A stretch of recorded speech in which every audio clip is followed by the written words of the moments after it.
Hi everyone, so welcome to the very first masterclass of YA ThrillerCon 2021. This one is by Barry Lyga, and he's going to be talking about creating terrifying villains. So in just a second, I will hand it over to you, Barry. But firstly, I just want to say that this is a live broadcast, and we will have a live Q&A opportunity at the end of the masterclass. So if you're watching this live and you'd like to ask Barry a question, you'll need to open the video in YouTube if you're not already watching it there. And then there'll be a little panel on the right-hand side of the video that offers you a live chat facility. So you can just pop your question in there, and then at the end of Barry's masterclass, he'll be answering your questions. So thank you. Over to you, Barry. Thank you very much. It's great to be here. It's this morning for those of us in the States, the afternoon for those of you in the UK. I wish I could say that it's nice to see you all, but I actually can't see any of you. I can only see myself. But I will be able, as Maddie said, I will be able to see the chat. So please type away. Just so you know, I will not be speaking entirely off the cuff. You're going to catch me looking at my notes from time to time. That is life in the age of Zoom. I am Barry Lyga. I have published 26 novels at this point, I believe, or I think number 26 comes out in September. So I've had some experience at this. In terms of villains, I've written some great villains, and I can say that without ego because some of them I did not create. Thanos, for example, some of the bad guys from the Flash books that I wrote, Sabretooth from Wolverine, but also created some of my own villains, such as Billy Dent, the crazed serial killer father of my I Hunt Killers trilogy. And so we're going to be talking about that. Now, we got to have a little real talk before we get started. We have an hour together, you and I, which doesn't sound like a lot of time. And depending on how things go, it can feel long or it can feel short. But we have an hour, and I can tell you in all honesty that I do not have an hour's worth of things to talk about. I do not have an hour's worth of things to say to you, which means that you got to ask questions. Maddie talked about the live chat, the comments. If you're not watching in YouTube, switch over to YouTube, put some questions in there as we go along, and I will answer them at the end. I'll see them when I'm done talking. I'll answer them at the end. If you don't ask questions, then we're going to have a really awkward moment at the end of this where I finish talking and there's nothing left to do, and there's still time on the clock, and I just sit here like this, and you just sit there staring at me, and I just cannot live with that level of embarrassment. So please ask questions. They say there's no such thing as a stupid question. That's not true. There are very stupid questions, but I promise I will not call your question stupid. I'll just answer it. I'll just answer it to the best of my ability, okay? One reason why I think Q&A is really important in these things, you're thinking, hey, this is a masterclass. Shouldn't you just tell us things? Sure. But one of the things that I think is important about the question and answer period is that I can sit here and talk and talk and talk and talk, but I have no idea if what I say is actually helpful or instructive. But if you ask a question, anybody out there asks a question and I answer it, then I know that at least I've helped that person with that specific question. And that's why I'm here, is to help people figure things out. So ask questions, put them in the comments. Again, I will answer every question to the best of my ability. And that's it. So let's get started. So the weird thing about doing this masterclass in creating terrifying villains is, again, I haven't actually created a lot of actual villains. In the Flash books, I used old DC Comics bad guys like the Time Trapper and Johnny Quick and Ultraman and Owlman and Abracadabra. And in Thanos, well, I used Thanos, who's a pretty good villain. But I did create Billy Dent. the serial killer father, and I happen to think he's a hell of a villain. The thing is, I know how to use those other folks too. And I think that learning how to handle a villain, even one that you didn't create, like Thanos or Owlman or Johnny Quick, I think that is very valuable and instructive in learning how to create your own villains. Those are interesting bad guys. And I used an important phrase just there, bad guy. Don't be afraid to let your villain be a bad guy. The two are almost synonymous, but these days I think we have a tendency to think of villains as just misunderstood. A lot of talk about the villain is just a hero who took a wrong turn somewhere, and that sort of thing. And we're going to get back to that later. This idea that villains are just misunderstood. Villains can be very complicated, but they also don't have to be. Your mileage may vary. Villains can be very simple, and there's a power and a potency to simple villains. And I think that in the last, I don't know, 15 to 20 years, we've sort of gotten into this age of the villain has to be just as complicated as the hero. The villain has to be more complicated than the hero. And the thing is, there are no hard and fast rules about this, but you hear a lot of people say these things as if they were rules, as if they were things you had to do. And if you don't do them, then you failed in some way, or you're retrograde in some way. And, I think the key, though, the most important element is figure out what the villain means to your story. What does the villain mean to your story? Does the villain start the action? Does the whole story only happen because the villain did X, Y, or Z? Or is the villain just taking advantage of something that was going to happen anyway? Or is it a combination of the two? Richard Donner, who was the great, wonderful director who passed away at the age of 91 a couple of days ago, directed the very first Superman movie. And since he passed, I decided, gosh, it's been a long time since I've watched Superman. I'm going to sit down and watch it.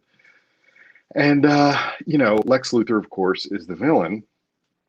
And it's interesting because Luthor is very much a combination of kicking off the action, but also taking advantage of what happens in the story. Because when the story begins, he's already plotting to hijack those two nuclear missiles and use one to knock California off the west coast of the United States and create a new real estate boom along the new coastline that would be Nevada and the other states, Utah, and so on and so forth. So he's already planning to do that, and then he adjusts his plan when Superman comes into the picture. So I found that interesting, but I do think that the most important thing you can do with your villain to begin with, on your way to creating a terrifying villain, excuse me, is to figure out what the villain means to your story. Is the villain the thing that starts the story? Is the villain just taking advantage of the story? What does the villain mean to the story? Once you figure that out, you're already partway there. Now, of course, that's just about a villain in general. And this class is supposed to be about terrifying villains, right? So what does terrifying mean? It's one thing to say, oh, create a terrifying villain, but we have to sit down and think, what does terrifying actually mean? And don't worry, I'm not going to bust out the dictionary here and read you the definition of the word terrifying. I think we're all grown-ups here, and we have a general idea of what terrifying is, in at least the denotative sense of its dictionary definition. But terrifying, by its nature, is different things to different people. Something that terrifies me might be a walk in the park to you, might not scare you at all. Indiana Jones is terrified of snakes, right? But when he looks down into that pit and starts to quake, Sala doesn't want to go down there just because what idiot would want to go into a well full of snakes? But Sala's not terrified. Indy is terrified. For a parent, the idea of something happening to their child is terrifying in a way that a childless person can't comprehend. They can understand on a basic intellectual and rational level, oh, sure, that would be horrible if something happened to your child, but they can't feel that visceral, heart-pounding, gut-wrenching, um, gonad squeezing sensation. The parents in the group know what I'm talking about. The idea of something bad happening to your child. Similarly, for a child, they can be terrified of something as simple as a test coming up in school in a way that maybe we adults once understood but have now long forgotten. And so that terrifying notion for a child, they come to us and they say, I'm afraid to go to school tomorrow because of this or that or the other thing. And we think, what? You're scared of what? That just doesn't make sense. It can't be terrifying. So this means that we each define our own notion of terrifying. Vampires might scare you, but whatever, might not bother me at all. The thought of a zombie horde might make me pee in my pants, but just make you yawn. And I guess what I'm getting at then is this: terrifying is immensely personal. It is specific, and since it is personal and specific, a terrifying villain has to be the same. And a really good villain, if you really want to scare or at least raise a giant level of anxiety and concern in your reader, has to be personal. So when you're creating your villain, I want you to think about what scares you.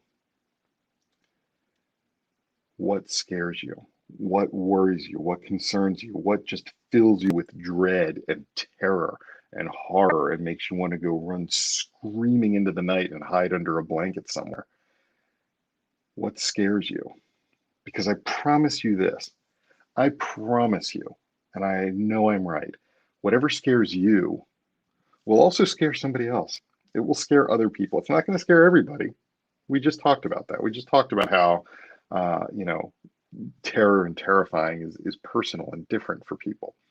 But whatever scares you will scare other people. You can't get 100%. You'll never get 100%. You're always gonna, you're always gonna write something that you think is horrifying, and people will say is scary and terrifying, and then there will be that one person on Twitter or on Goodreads who says, "I wasn't scared. It didn't scare me. I thought it was kind of boring." There's nothing you can do about that. But I promise you that if you dig deep and plumb your own depths and dig into the things that really frighten you and terrify you and freak you out, I promise you that other people will be just as terrified and frightened. And that's your audience. Those are the people you're aiming for. Now, don't chicken out, okay? Let's just say that. Don't chicken out. It's easy to chicken out. It really is. If you're writing something that is frightening to you, that is personally disturbing to you, that is worrisome to you or anxiety provoking for you, it is really easy to pull back because there's nobody there. Nobody is standing over your keyboard with you, telling you, no, do it this way, do it that way, et cetera, et cetera. Nobody's doing that. And so it's very easy to cop out and decide to pull back, pull in the reins, and soften it a little bit. Soften it, make it not so bad. That thing that scares you. It's empowering, feels good. I'm afraid of X. We'll make it something ridiculous. I'm afraid of purple mongooses. Okay. And so I'm writing a book with a purple mongoose in it. And it's very easy to pull back and make that mongoose not quite as frightening because it makes me feel better because I'm afraid of that in real life. And by softening it on the page, I make myself feel a little better. I soften the fear for myself. Don't do that. Push forward. If you make yourself scared and uncomfortable, you will make other people scared and uncomfortable. And that sounds horrible in a way. I want to make people scared and uncomfortable. But if you're in this class on creating terrifying villains, you want to do that. That is part of what you are trying to accomplish, is making people a little uneasy, a little frightened, keeping them up late at night so they got to finish the book to make sure there's a happy ending because, oh God, they hope there's a happy ending. Oh my God, please don't let this bad guy win. That's what you're aiming for. So don't chicken out. Be honest with yourself. Be honest about your fears. Be honest about what worries you and what frightens you, and go for it. Push it. Push it as far as you can. Now, something else that's important, and I think this is obvious, but I'm going to say it anyway. So you want to think about what scares you, what frightens you. Think also about what scares your hero. What scares your hero? Now, your hero is probably to a degree based on you, and you can sort of, graft your fears onto your hero. That's fine. But give a good thought to that. Think about that a lot, because you are not interacting with the villain. You're not in the story, unless you're doing a very interesting and strange metafiction thing. But your hero is the one interacting with the villain. So think about what scares your hero and let the villain exemplify that. Because if the hero is afraid, if the hero faces the villain with fear, readers will be afraid too, because the readers will identify with the hero. That's the whole point. That's why you write a book, is to have the readers identify with the protagonist. So if the hero is afraid, the readers will be too. And even if the readers are not directly afraid of whatever it is the villain represents, the purple mongoose, your readers don't care about a purple mongoose at all, but your hero is terrified of a purple mongoose. If you've done your job correctly and created a good, sympathetic, powerful, potent, compelling hero, your readers will viscerally feel that fear. They won't be afraid for themselves, but they will be afraid for the hero. And that goes a long way towards making the villain more potent, more powerful, more terrifying. So think about that. Think about what your hero is afraid of. When I was a kid, I remember there was something I really, really liked. There was a comic book. There's a character in the Superman comics called the Kryptonite Man. And as you can imagine, he was made out of kryptonite. And so that's very deadly to Superman, obviously. And I remember, every time the Kryptonite Man would show up, Superman would be really, really worried. And why not? Like, this is the one villain who can kill him just by walking up to him. And I read a description once in a book that was talking about Superman's villains, and it said something like the Kryptonite Man is the one villain Superman is truly afraid of, which makes perfect sense. Again, there's nothing complicated about this. There's no obscure calculus to this. It's very simple. Kryptonite can kill me. He's made of kryptonite. Oh my God. And that always made that character even more powerful and more potent to me. The fact that Superman was afraid of him. It was the one villain. Superman fights Lex Luthor and Darkseid and the Galactic Golem and characters that can move planets. He fights the Phantom Zone criminals. He fights all these characters. They don't scare him, but the Kryptonite Man scares the hell out of him. And the funny thing is that the Kryptonite Man scares Superman, but there's no reason for us to be afraid of him because kryptonite can't hurt us. So that's a really interesting balance to consider. Is there something that makes your villain specifically dangerous to the hero? And that makes the hero even more heroic when he overcomes that, when he or she overcomes that fear and that terror and that threat of death or dissolution or whatever the threat is, overcomes that and faces that character that represents everything they're afraid of and pushes forward and still perseveres. The more terrifying your villain on every conceivable level, the more amazing your hero for overcoming it. And I want to take a break here just to say, when we're talking about heroes and villains, I've used superheroes and supervillains as examples, but it doesn't have to be a superhero, a supervillain. It doesn't have to be characters with powers. It doesn't have to be mystical or magical characters or anything like that. A villain can be a distant father that your protagonist is trying to reach and trying to deal with before succumbing to a disease or something like that. The idea of a superhero or a supervillain, those are excellent metaphors for a general hero or villain, and they lend themselves to this conversation really well. It makes it very easy to talk about this by using those because everybody's familiar with them. But don't feel like you have to create these super characters just because I'm using them as examples. So I do want to pause here for a second, remind everybody, please put questions in the chat. If you're watching this embedded somewhere, you may not be able to, so switch over to YouTube where you will be able to put questions. I believe there's a space on the right, or maybe it's on the left. I don't know because I'm not on YouTube right now, but switch over to YouTube and you can put questions in, and that way I can answer those questions when we get to the end of my little monologue here. So there you go. And I look forward to seeing your questions because there's always, no matter how much I talk and jabber and go on and on and on, there's always something I don't think about that somebody in the audience thinks about and asks that is really good and really productive and really helpful. And I look forward to those because I enjoy answering those questions quite a bit. Excuse me.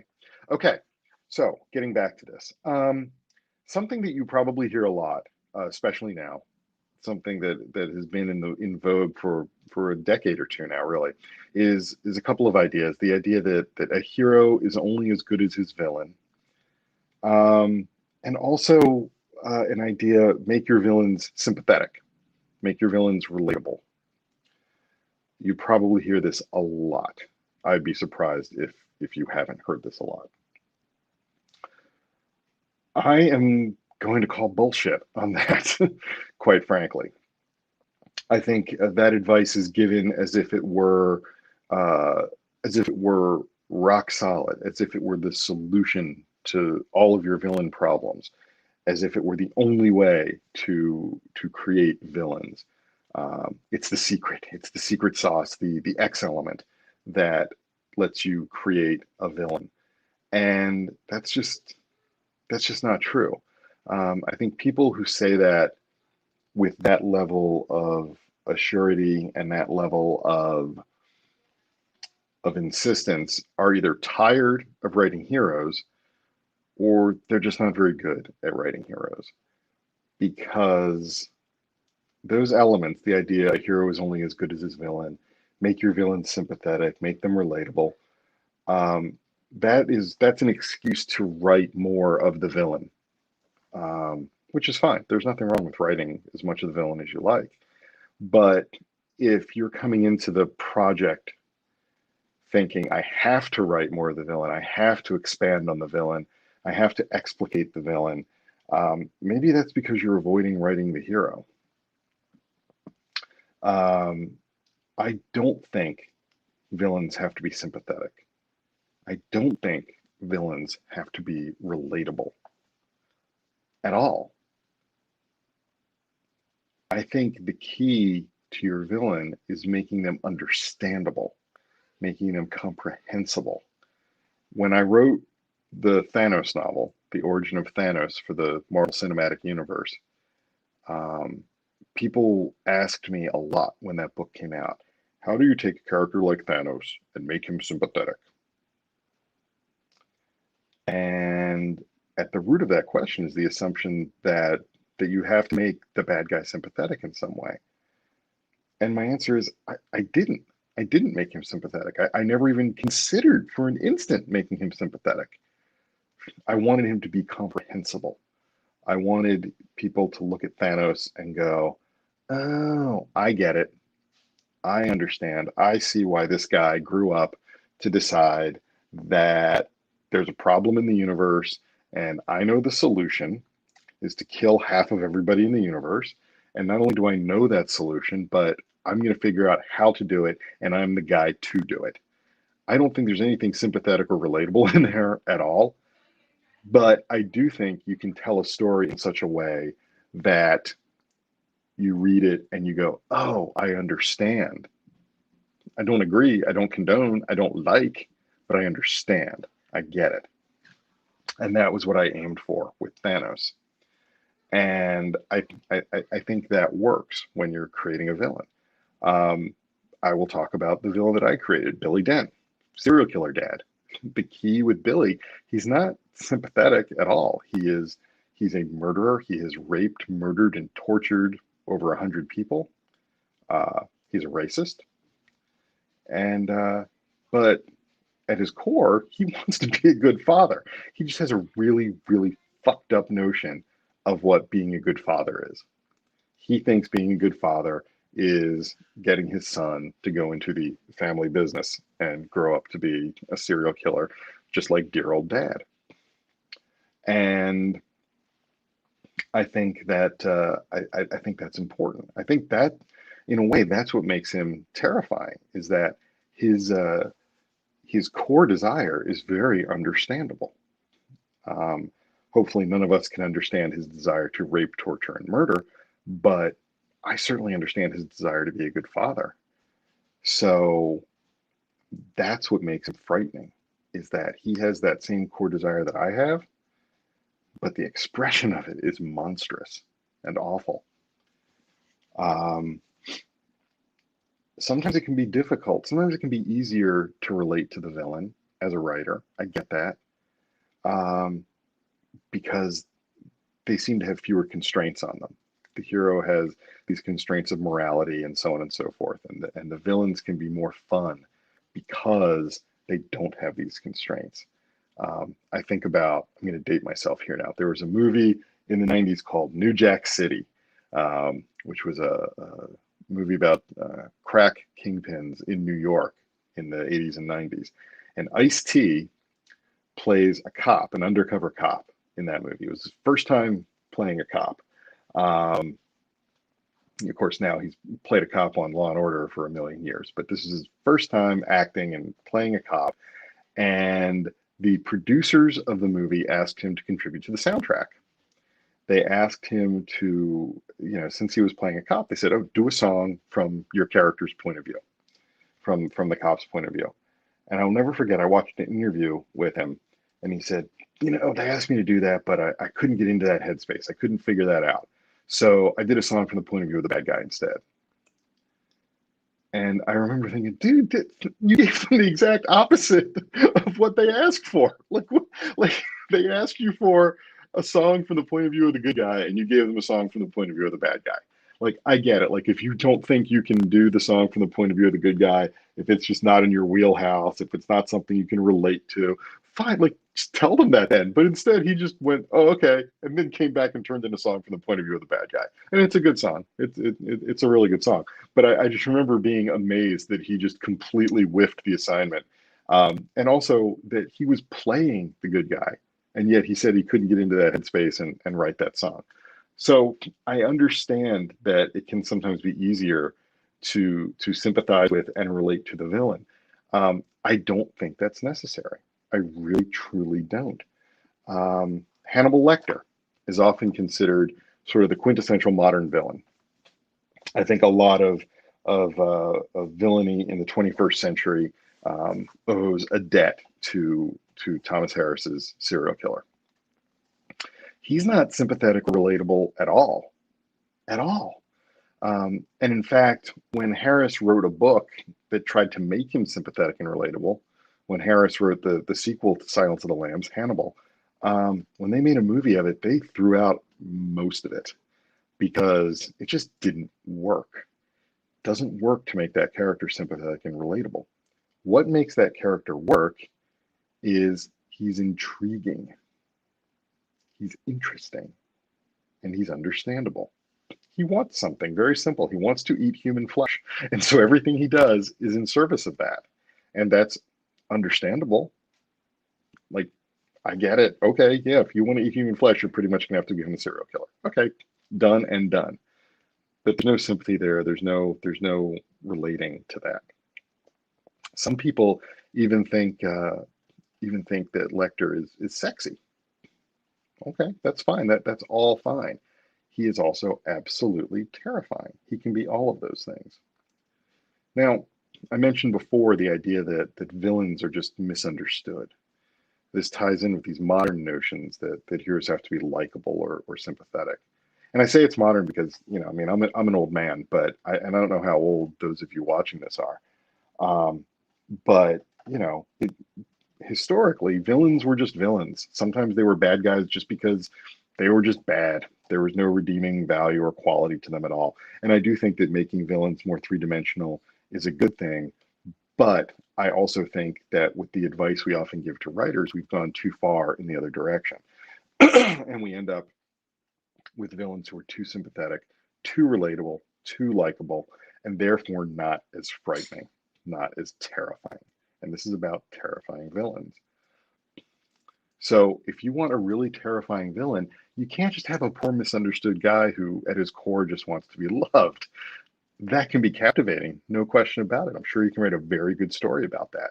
It can be very captivating, but it's not scary. It's not terrifying. If at their base, the villain is just somebody who just is misunderstood, it's just not going to work. It's not going to frighten people. So I want to give you some tips now, some thoughts that you can take with you as you create your terrifying villains. This is where you want to take notes now. So first of all, details matter. Little things can have big impact. In the I Hunt Killers books, there's a moment where Jazz, Billy's son, recalls as a child opening his father's nightstand drawer, and a set of human teeth are in there. I never tell you where those teeth came from, who they're from, why he's got them in his nightstand drawer. I mean, who knows?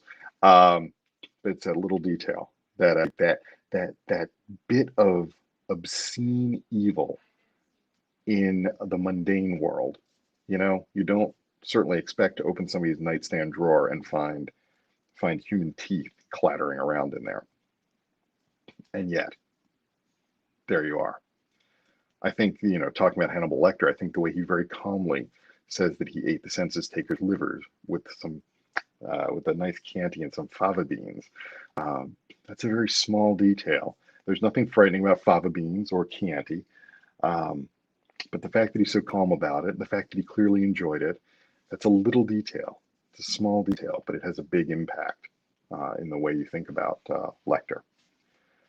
Remember, too, that true evil, something truly terrifying and frightening, doesn't always have to look frightening. In fact, sometimes something that seems innocuous or harmless can be more frightening as you learn more about it and as it reveals itself to you. I think about Harvey Weinstein. Didn't expect to have his name come up, did you? I think about Harvey Weinstein. 10 years ago, if you looked at a picture or a video of Harvey Weinstein before you knew everything, he was sort of a slovenly, unkempt schmuck. But he was raping and tormenting women. If you met him, you'd think this is like this slovenly, unkempt schmuck. He's an asshole, sure. But the true depths of his evil and his depravity were not obvious at first glance. And to me, that makes him even more frightening. It's the thing that makes serial killers frightening. It's why we are afraid of serial killers. It's because they look like us. When I give talks in schools, I always like to point out that most serial killers are white men in their 30s and 40s. In other words, guys who look like me. And we have not been programmed by our culture or our society to be afraid of guys who look like me. And so that's what makes serial killers so scary, is that it runs counter to the programming that we have. Ted Bundy was able to kidnap and torture and kill so many women because he just looked like a nice young man, and so nobody was afraid of him. That's what makes him really terrifying. A truly terrifying villain, I think one of the good qualities of a truly terrifying villain is that he or she is always willing to go one step further than everyone else. Wherever you think the line is, even for the bad guy, even the bad guys have their limits. Wherever you think the line is, a truly terrifying villain is willing to step over that line. Thanos did not hesitate to sacrifice Gamora to his cause. Billy in I Hunt Killers had no qualms about skinning a dog alive just to prove a point. He didn't do it for pleasure or anything like that. He was just trying to make a point, and he did that and had no problem doing it whatsoever. Um, I think a good scary villain must be single-minded of purpose. Everything that he or she does eventually dovetails back to this ultimate goal. And it might not seem obvious at first. It might be oblique. Um, it might not be clear. But at the end of the day, everything serves that goal, because I think that sort of relentless pursuit of a goal is something that is really terrifying. Most of us do not have that relentless drive. We can be obsessed with things and interested in things and want things and work really hard towards things, but very few of us will configure our lives so that everything we do goes toward meeting that ultimate goal. And a really scary villain, a really terrifying villain will do that. Will have that level of absolute obsession, that again may not be obvious on the face of it. Harvey Weinstein could be very charming when he wanted to be, um, you know, but he was actually thinking, how do I get her back to my hotel room? Sometimes petty cruelties can reveal a lot. You got to be careful here. It can be very easy and very cheap to have your villain be too petty, and then they become less frightening. But petty cruelties can reveal a lot. In one of the I Hunt Killers books, Billy has kidnapped Connie, the girlfriend of his son. Connie is black, and he taunts her after he's kidnapped her. He taunts her with words that are not quite the N word. He uses, when he's talking to her, he deliberately uses words like niggling and niggardly and snigger, all of which are not the N word, not related to the N word at all, but sound just enough like it that probably as I just said them, you were all like, wait, did he just say? No, I did not just say. Um, and he does this intentionally, and it shows that he dehumanizes her. Yes, obviously, as I said before, he's a racist. He dehumanizes her, but it also shows that he finds dehumanizing her amusing. This amuses him to dehumanize her. That's fucking inhuman. And as a result, you can believe that he would do anything at all to her and laugh while he does it. And it's a very small thing that he did. But I think, and as I was writing it, I thought to myself, this is the worst thing I have had him do in these books. And again, I had him skin a dog alive just to prove a point. Um, but I think that moment, where he taunts her like that, I think is probably the worst thing that he does, um, in the entire trilogy, because it shows how easily he will and can dehumanize someone, and that it does not bother him at all. He feels nothing. Now, this sort of brings us to my next point, which is, because you're thinking, dude, this is a serial killer who killed 123 people and killed a dog and did all this other stuff, and you think using a couple words was the worst thing he did.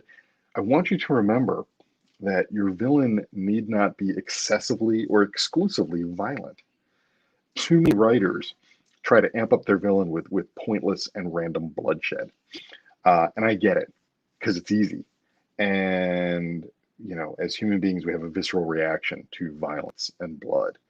And so it is very easy. It's an easy way to show that your villain is tough or evil or a badass. Have him kill somebody. And if that works, have him kill somebody else. And then have him kill somebody else to show, oh, he's really tough. But the villain who casually kills people, who kills an underling, for example, it's a trope we're all familiar with. And that character is not terrifying because we come to expect it. Oh, yeah, he's going to kill somebody now. it's not terrifying. It's stupid and it's clueless. I mean, the killing the henchman, like who would work for that guy? Like, why would you work for? Wouldn't all the underlings get together and like be plotting revenge or mutiny or something like that? There's more of them than there is of the bad guy. Like, wouldn't they just all get together and kill him off? Your villain is not a badass if he kills his assistant or his henchman. He's just a boring idiot. So you want to dig deeper, find other ways to show your villain's depraved depths.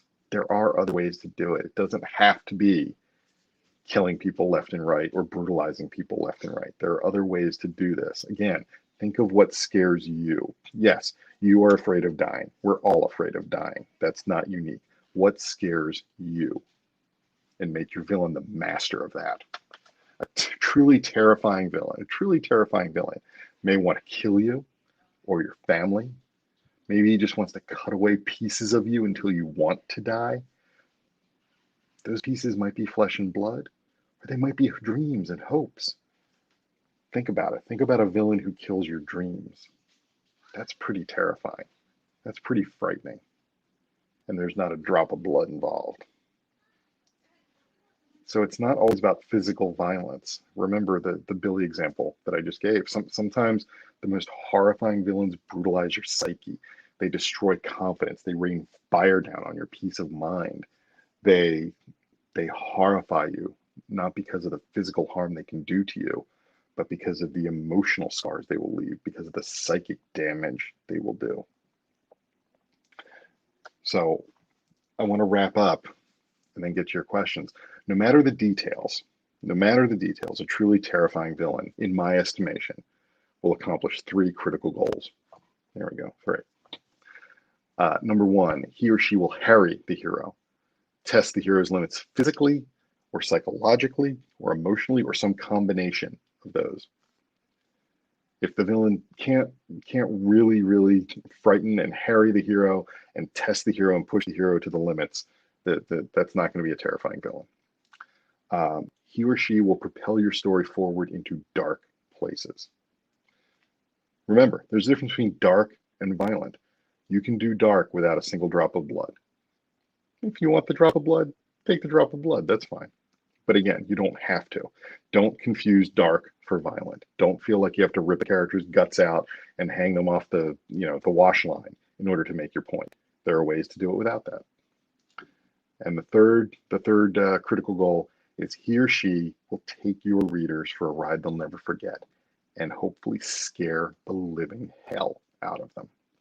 That ultimately is your goal as the writer. And you feed that through the villain becomes your conduit for frightening your readers. Because when your hero overcomes that villain, the sense of relief is all the greater for the fact that they have overcome such a horrible, terrifying character. And at the end of the day, that's the point.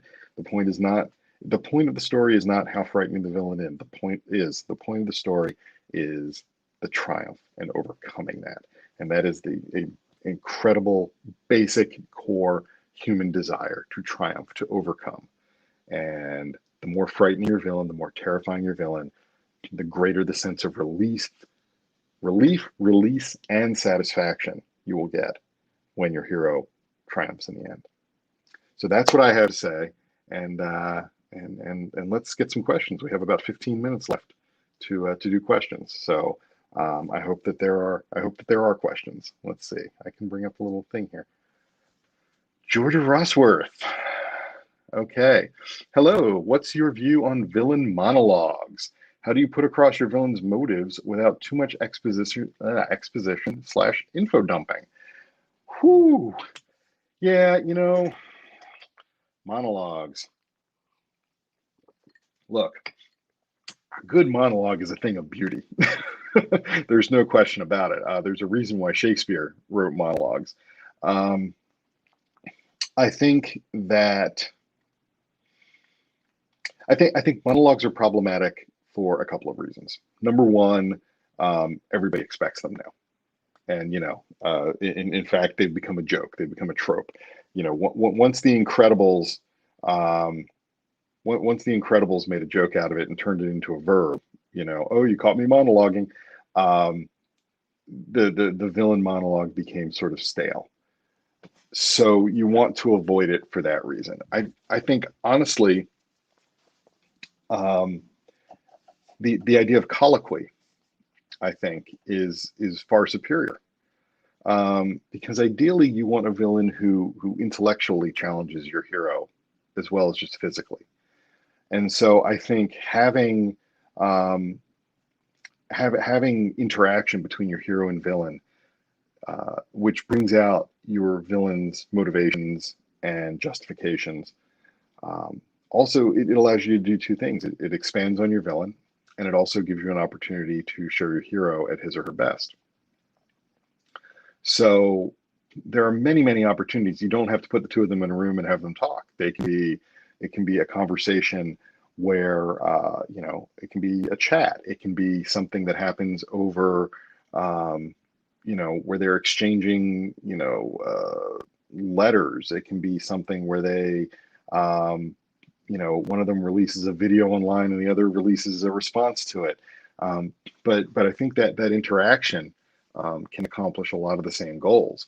And as far as how you get across their motives without too much exposition or info dumping, it's the same way you get across anything without too much exposition or info dumping.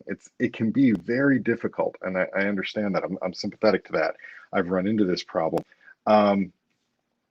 One thing to remember is what I said before, which is that every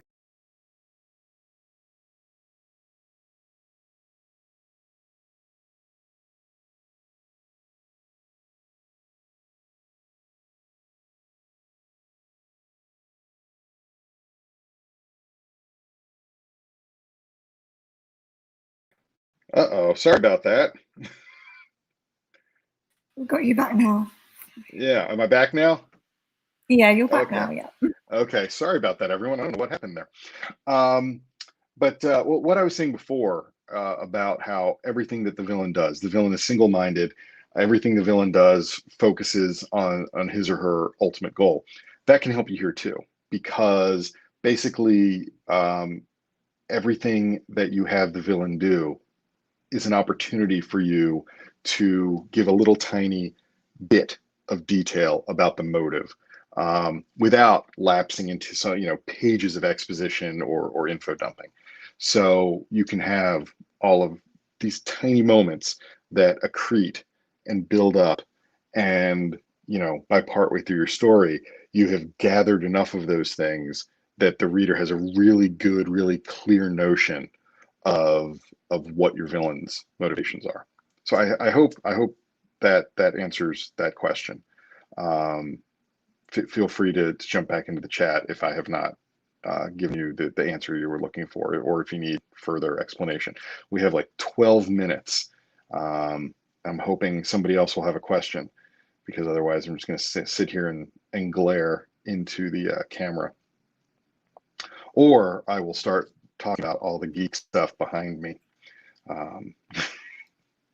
which will not be thrilling, I know. But what's that? I have a question. Oh, sure. Yeah. Really sort of linked to my writing style, because I don't outline at all. I just sort of start writing and see where it takes me. Mm-hmm. And it's often not until the end of my first draft I actually know who my villain is. So, because I do kind of write sort of like murder mysteries as well. So like the villain's got to sort of very much blend in with all the other characters until the very end.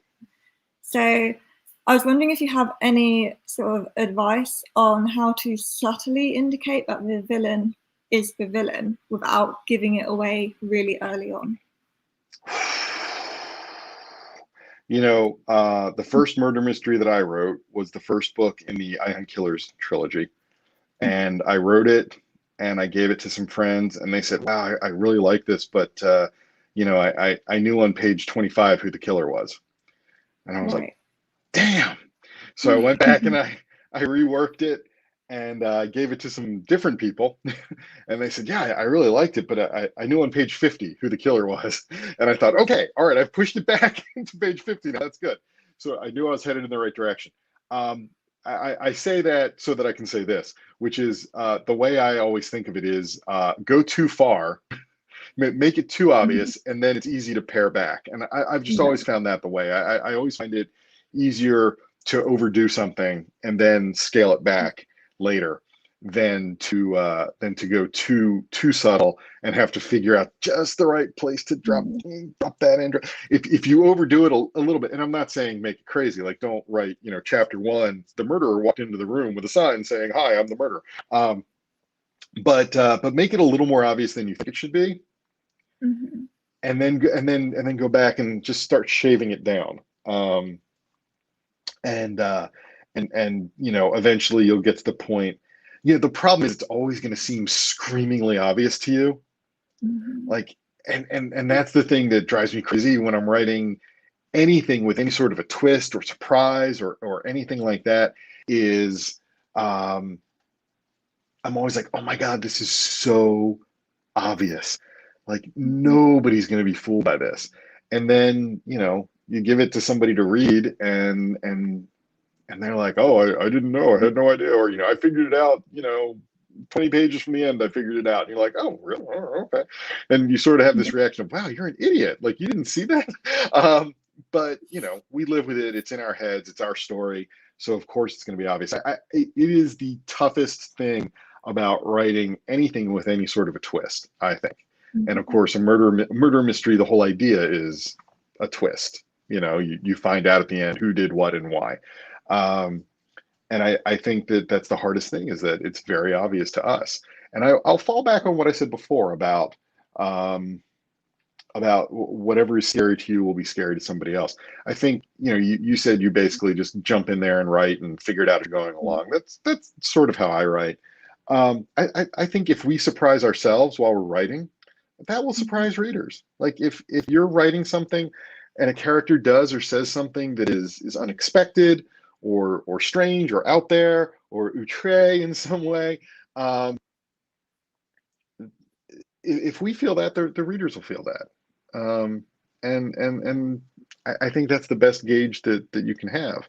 Mhm. You want to play fair, obviously. You don't want readers to get to the end and find out who the killer is and go, wait a minute, come on. So yeah, you need to have those clues sprinkled throughout, to play fair with the reader. But especially these days where people are so familiar with all the tropes of mysteries and everything, it's tough because everybody has seen and read everything and analyzed everything to death, and it's really tough. So my sympathy is with you. Oh, we do have another question. Georgia is back. Thank you, very helpful. I'd also love to know more about how you got into the mindset of the villains you didn't create. For example, Thanos.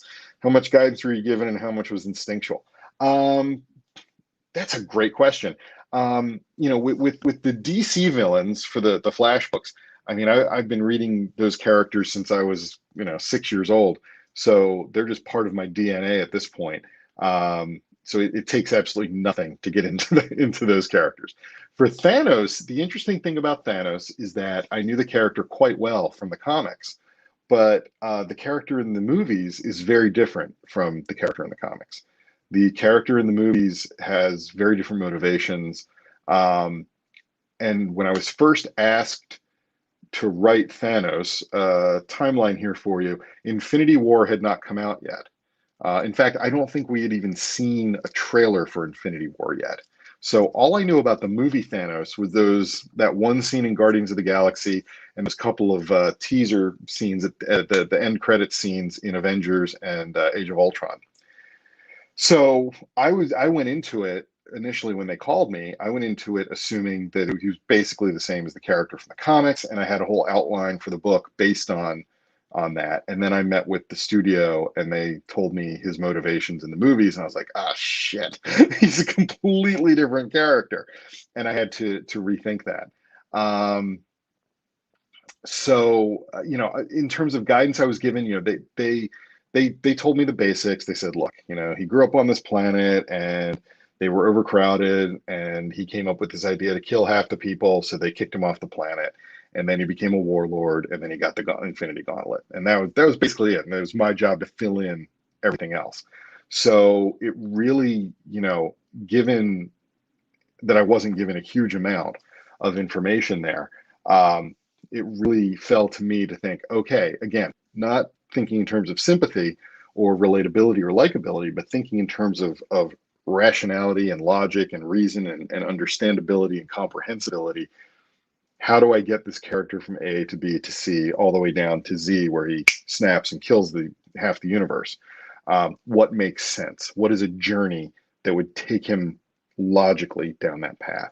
And that's what I came up with was, okay, he sees this, he sees this, he sees this, and these things inform his decisions along the way. And he just becomes inevitably this character who decides oh, I will acquire these stones and become God and do this thing. So, again, in terms of guidance, it was basically, his planet's overcrowded. He wants to kill half the people. They won't let him. They kick him off the planet. And then he becomes super powerful. And everything else was just, okay, how do I get him from there to there? Which was fun. I mean, it was a little frustrating because I had this whole other story set up based on the comic book Thanos, and that I had to throw out. But I think it all worked out well. I'm actually pretty happy with that book, all things considered. Anybody else? We have a couple minutes left. We have some time. If anybody wants me to ramble some more about anything in general.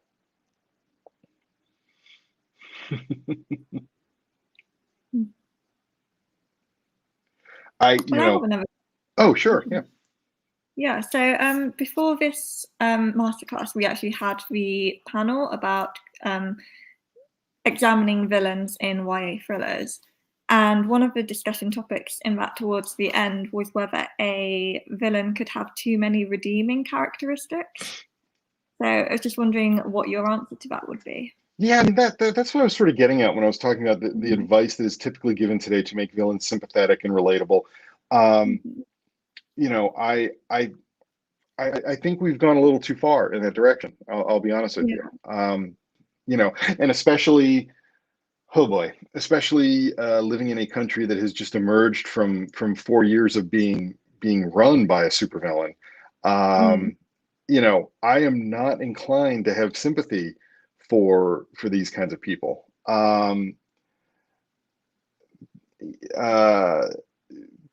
sure, knowing what I know psychologically, historically, and emotionally about Donald Trump, for example, there are reasons he is the way he is. I understand those reasons. I don't give a shit. Like at some point, I'm sure somebody was very mean to Hitler as a kid, but I don't care. You killed 6 million Jews, dude. I don't care anymore about the scared little boy at the heart of the villain. Like I just don't. And I think when we were doing that a lot as writers, as storytellers, I think it was interesting at first. And I think it then it got pushed too far. And I think, the fact that, they've turned Harley Quinn into a hero. Like, no, like she's a crazy lady who's in love with the Joker. Like she's not a hero. Why are you doing that? They've turned Poison Ivy into a hero. They again, I'm using a lot of superhero examples here because I'm a comic book nerd, but there's a lot of this stuff and that's what Thomas Harris tried to do in the sequel to Silence of the Lambs. He tried to make Hannibal Lecter into a hero. And I think there is a reason why that book was not as well received as Silence of the Lambs. There's a reason why that movie was not as well received as Silence of the Lambs. And it's because at some level, yes, everybody has pain in their past. Everybody has things that drive them, and every villain has a sad story. But at the end of the day, like I'm sorry, white Nazis. I don't care about your economic anxiety and your fear of being replaced. Like, I just don't care. You're doing bad things. And I think it is more interesting to show the people who triumph over the people doing those bad things than it is to plumb the depths of why those people are doing bad things. You can find interesting material there, but I think we have definitely begun to shade too far into the territory of feel bad for this villain because of this thing that happened. And there's a very fine line between I became a bad guy because X happened to me and I became a bad guy because X happened to me. Oh, poor me. There's a very fine line there. Yeah. And not everybody, I'm sorry, not everybody is skilled enough or talented enough to thread that needle. Um, and so, you know, villains with redeeming qualities are very interesting, but we definitely are pushing it. I think, you know, I think a lot of people are pushing it, and there is nothing wrong with having a villain who is bad. There's nothing wrong with that. There's nothing wrong with that. Worked for thousands of years of human storytelling. There's nothing wrong with that. So.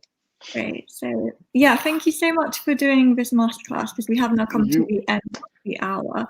So that was really informative and really great. And I'm going to watch this back later with my notebook, taking notes, because I didn't have it with me at the moment. So, but yeah, thank you so much. And thank if you're you watching, so much for having me. Thank you. And yeah, if you're watching this live now, we've got the next masterclass starting in just a minute, and that is by Stuart Gibbon about writing authentic police procedure, because he is a former UK detective. Cool. So, yeah. Anyway, thank you, Barry. Thank you very much. Thanks, everyone. Bye.